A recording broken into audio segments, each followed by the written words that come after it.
کیا آپ جانتے ہیں کہ شاعر مشرق ڈاکٹر علامہ محمد اقبال کی ذاتی زندگی کیسی تھی؟ ان کو اتنا بلند مرتبہ کیسے ملا؟ جب ایک شخص ان کے پاس اسلام قبول کرنے آیا تو انہوں نے اس کو منع کیوں کر دیا؟ علامہ اقبال کو ہرن کی کھال پر چلنے سے کس نے منع کیا ہوا تھا؟ جب علامہ اقبال لاہور کی بادشاہی مسجد کے پہلو میں مدفون ہیں تو پھر ترکی میں ان کی قبر کیوں بنائی گئی؟ جب ایک مولانا نے علامہ اقبال کو داڑھی رکھنے کا کہا تو انہوں نے کیا جواب دیا؟ جب علامہ اقبال کو سر کا خطاب ملا تو انہوں نے قبول کرنے کی کیا شرط رکھی؟ تو دوستو، آج کی ویڈیو میں علامہ اقبال کی زندگی کے بارے میں بہت سے دلچسپ اور حیران کن حقائق شیئر کیے جائیں گے۔ دوستو، علامہ اقبال بہت خوبصورت حس مزاج رکھتے تھے۔ ایک دن وہ اپنے دوست چودھری شہاب الدین سے ملنے ان کے گھر گئے۔ چودھری صاحب بہت کالے تھے۔ بتایا گیا کہ چودھری صاحب غسل خانے میں ہیں۔ اقبال کچھ دیر انتظار میں بیٹھے رہے۔ جب چودھری صاحب باہر آئے تو اقبال نے کہا، پہلے آپ ایک بات بتائیے کہ آپ کون سا صابن استعمال کرتے ہیں؟ چودھری صاحب نے کہا، یہ کیوں پوچھ رہے ہیں؟ علامہ نے جواب دیا، نالی میں بہت سا کالا پانی بہہ کے آ رہا ہے، بہت ہی کارگر صابن معلوم ہوتا ہے۔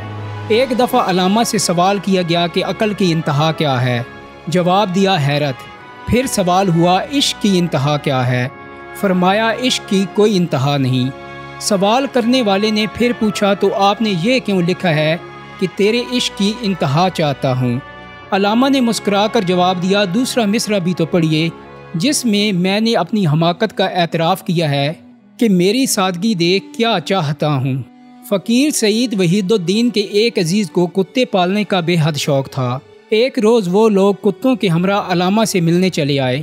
یہ لوگ اتر کر اندر جا بیٹھے اور کتے موٹر ہی میں رہے۔ اتنے میں علامہ کی ننھی بچی منیرہ بھاگتے ہوئی آئی اور باپ سے کہنے لگی، ابا ابا، موٹر میں کتے آئے ہیں۔ علامہ نے احباب کی طرف دیکھا اور کہا، نہیں بیٹا، یہ تو آدمی ہیں۔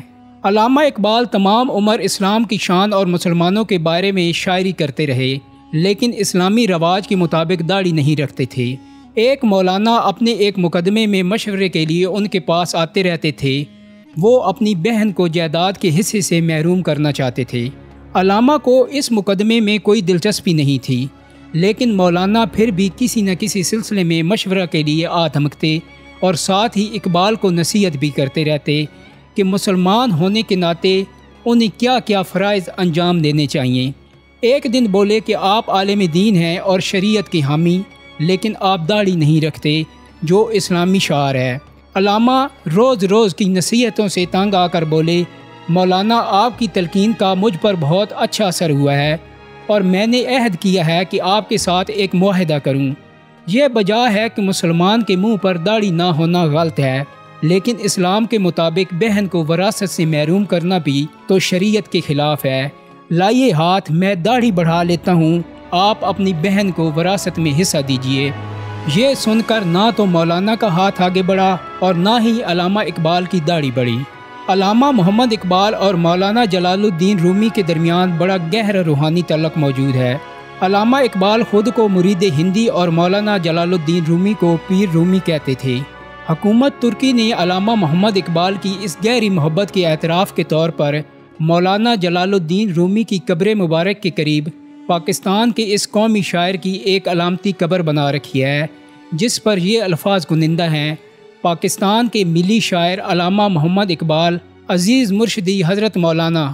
یہ علامتی قبر 60 کی دہائی میں علامہ محمد اقبال کی مولانا جلال الدین رومی سے انسیت اور دلی لگاؤ کی عکاسی کے طور پر بنائی گئی۔ ترک باشندے بھی پاکستان کے قومی شاعر علامہ محمد اقبال سے بڑی گہری محبت کرتے ہیں۔ ترکی کے صدر رجب طیب ایردوان، وزیر اعظم احمد داؤد اولو اور کابینہ کی اکثریت علامہ محمد اقبال سے بڑی متاثر ہے۔ علامہ اقبال کو حکومت کی طرف سے سر کا خطاب ملا تو انہوں نے اسے قبول کرنے کی یہ شرط رکھی کہ ان کے استاد مولانا میر حسن کو بھی شمس العلماء کے خطاب سے نوازا جائے۔ حکام نے یہ سوال اٹھایا کہ ان کی کوئی تنصیف نہیں، انہیں کیسے خطاب دیا جا سکتا ہے؟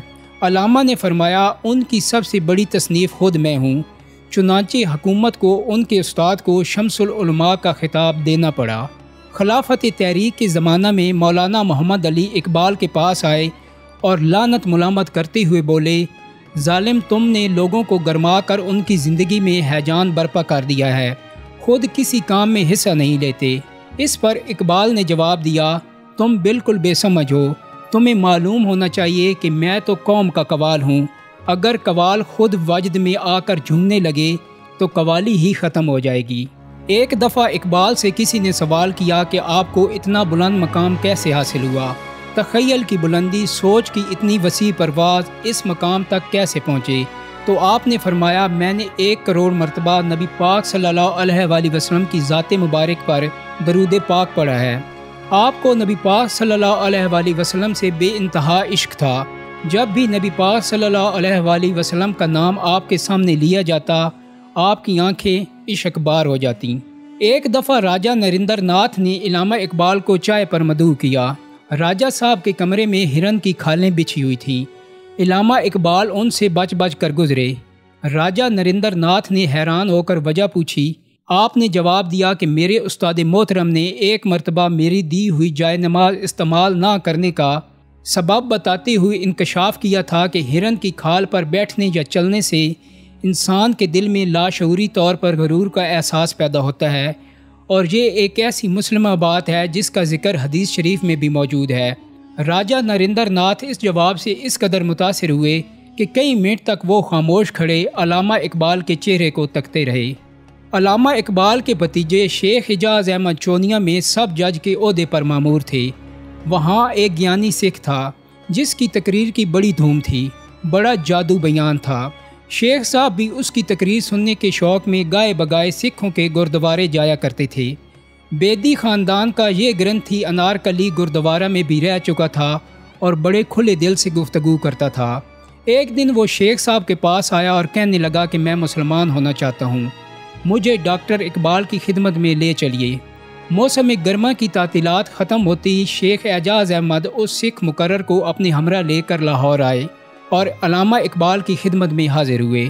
سکھ نے پہلے اپنے مشرف با اسلام ہونے کا ارادہ ظاہر کیا، پھر بولا کہ میرے بہت سے بال بچے بھی ہیں، خرچ زیادہ آمدنی کم ہے، کیا اچھا ہو کہ مسلمان ہونے کے بعد میری مالی امداد کی بھی کوئی صورت نکل آئے۔ علامہ اقبال اس گیانی سکھ کی زبان سے مالی امداد کا ذکر سن کر متاثر بلکہ متاسف ہوئے۔ انہوں نے فرمایا، اول تو مسلمانوں کے پاس ایسا کوئی ادارہ نہیں جہاں سے نو مسلموں اور ضرورت مندوں کی مالی امداد کی جاتی ہو۔ دوسرے، مسلمان ہونے کے لیے مالی امداد کی شرط یہ بات کسی طرح پسندیدہ نہیں۔ اس کے بعد علامہ اقبال نے ایک واقعہ سنایا کہ میرے والد ضلع گجرانوالہ میں ایک بزرگ سے ملنے گئے۔ یہ بزرگ گاؤں سے باہر چارپائی پر بیٹھے چند صاحبوں سے بات کر رہے تھے۔ اتنے میں ایک جنگلی خرگوش جس کے پیچھے کتے لگے ہوئے تھے بھاگتا ہوا ادھر آیا اور چارپائی کے نیچے بیٹھ گیا۔